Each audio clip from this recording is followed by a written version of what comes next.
Cancer సెంటర్లో పెట్ స్కానర్ని ఏర్పాటు చేసుకోవడం చాలా సంతోషదాయకం.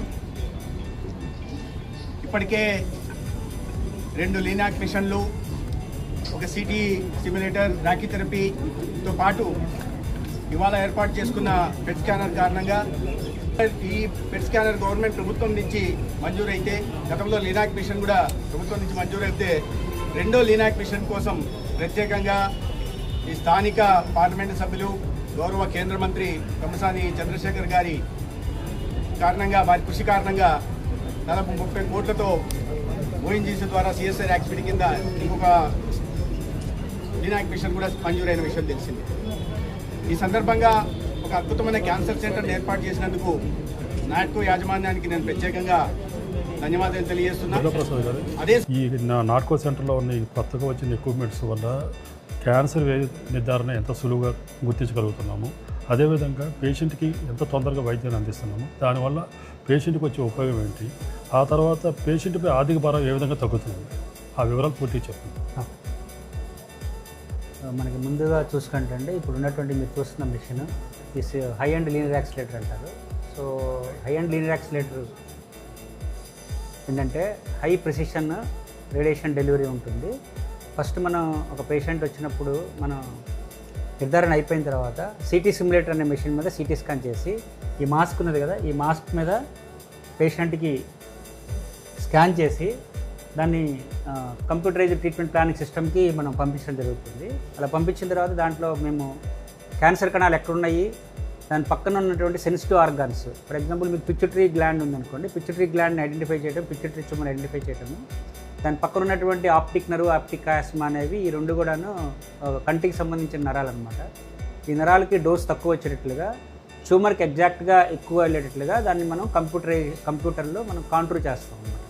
ఆ కాంట్రోల్ చేసిన వాటి తర్వాత మన రేడియేషన్ సేఫ్టీ ఆఫీసర్స్ దాంట్లో ప్లానింగ్ చేసి దీనికి ఎక్కువ డోస్ వచ్చేటట్లుగా మేము ప్లాన్ చేసిన తర్వాత అదే ప్లాన్ సిస్టము కంప్యూటర్కి ఈ మెషిన్కి ట్రాన్స్ఫర్ చేయడం జరుగుతుంది.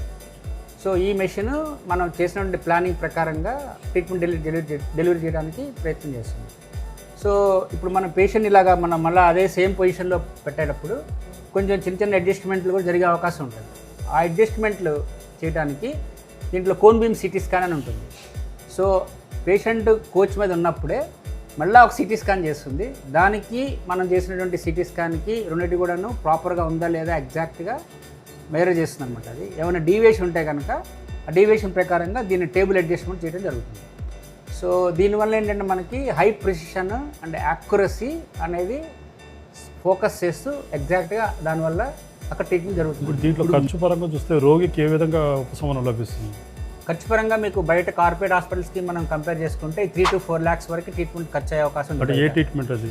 Radiation, external beam radiation therapy, brachytherapy మొత్తం ఏదైనా ట్రీట్మెంట్ కలుపుకొని కీమోథెరపీ కానీ కలుపుకుంటే మొత్తం 5 lakhs వరకు ట్రీట్మెంట్. Period of 6 weeks.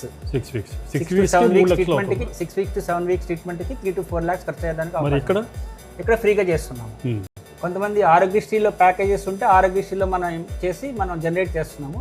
ఆరోగ్యశ్రీలో లేకపోయినా కానీ మనం ఇక్కడ ఫ్రీగా చేస్తున్నాం ట్రీట్మెంట్. సో ఇప్పుడు గవర్నమెంట్ ఇచ్చిన సదుపాయం వల్ల అటు ఆరోగ్యశ్రీ కార్డు ఉన్నా లేకపోయినా కూడా పేషెంట్స్కి అయితే 3 లక్షల రూపాయల వరకు ఆర్థికంగా. కార్డు లేని వాళ్ళకి చాలా బాగా ఉపయోగం ఉంది. ఎందుకంటే ఇప్పుడు కార్డు బిలో పావర్టీ లైన్ వాళ్ళకనే ఉంది. మధ్యతరగతి వాళ్ళకి చాలా మందికి కార్డ్స్ ఉండవు. సో వాళ్ళు ఈ 3 లక్షలు 4 లక్షలే కాకుండా ఇంకొన్ని ట్రీట్మెంట్లకి 10 lakhs 15 lakhs దాకా అయ్యే అవకాశం ఉంటుంది. అవన్నీ వాళ్ళు బయట భరించలేక ఆ ట్రీట్మెంట్ ఇక్కడ బాగుందని ఇక్కడికి వస్తున్నారు చాలామంది. సో మిడిల్ క్లాస్ వాళ్ళకి చాలామంది కార్డ్స్ ఉండవు.